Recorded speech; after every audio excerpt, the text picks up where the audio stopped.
Okay, let's dive right in. We've got some really interesting source material today. Yeah, what's it about? Well, it's from someone thinking about, a classic problem. Hmm. How to make core math concepts, think college level stuff like differentiation, integration, how to make them actually click. Making the abstract tangible. Yeah. Always a challenge. Exactly. Making it feel real, something you can connect with. Okay, so what's the proposed connection? Do they have a specific application in mind? They did, and this is where it gets pretty interesting.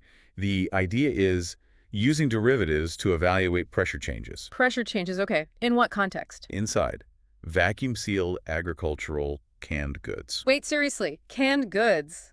Like peas and Yeah, carrots? calculus meets the pantry shelf. It's definitely not the first application that springs to mind. No kidding. Who looks at a can of corn and thinks, I wonder about the rate of pressure change?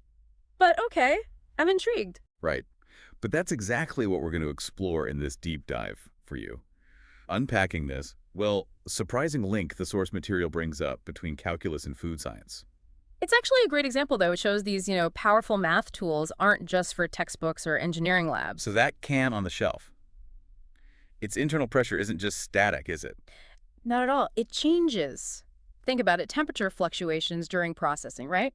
Then storage over time. Even altitude can affect it. Okay, so where does the derivative fit in? How does that math tool help understand the pressure? Well, fundamentally, a derivative measures a rate of change. That's its job. Right, rate of change. So in the context of that can, the derivative tells us the rate pressure is increasing if it gets hotter, for example, or maybe the vacuum pressure is decreasing over, say, months on a shelf. Ah, okay, Well, so not just what the pressure is, but how fast it's changing at any given moment. exactly. And why is knowing the rate specifically so crucial for canned food?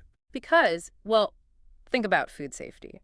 A rapid change, or even a steady upward trend in pressure, that could signal spoilage.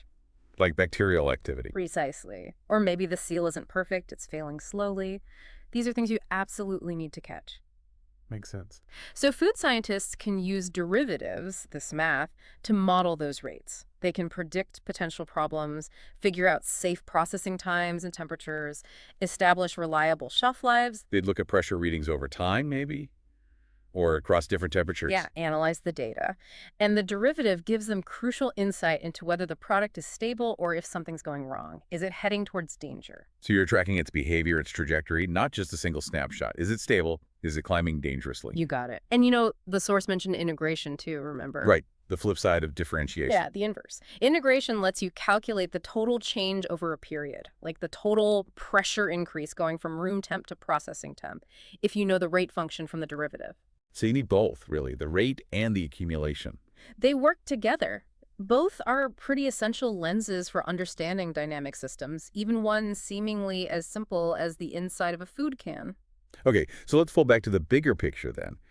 This application really demonstrates that these abstract math tools, they aren't just homework problems. Not at all. They're actively used, in this case, to ensure the safety, the quality of stuff we use every day. Well, food on our shelves. Yeah, understanding derivatives, that idea of rate of change, it has very real-world consequences. It keeps our food safe. Which really connects things back, doesn't it? It does. And it kind of raises a question, maybe for you listening. Mm.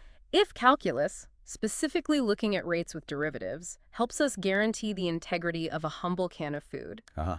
where else are these powerful mathematical tools hiding in plain sight, in places you might not expect? Yeah, it makes you wonder, right? Think about, I don't know, financial markets fluctuating, or how quickly information spreads online. Or even something like how your body processes medicine over time, the rate of absorption, the rate of breakdown. Exactly. What other everyday things could be better understood, measured, maybe even predicted, just by looking closely at their rates of change? Something to mull over. Where else is calculus at work around you?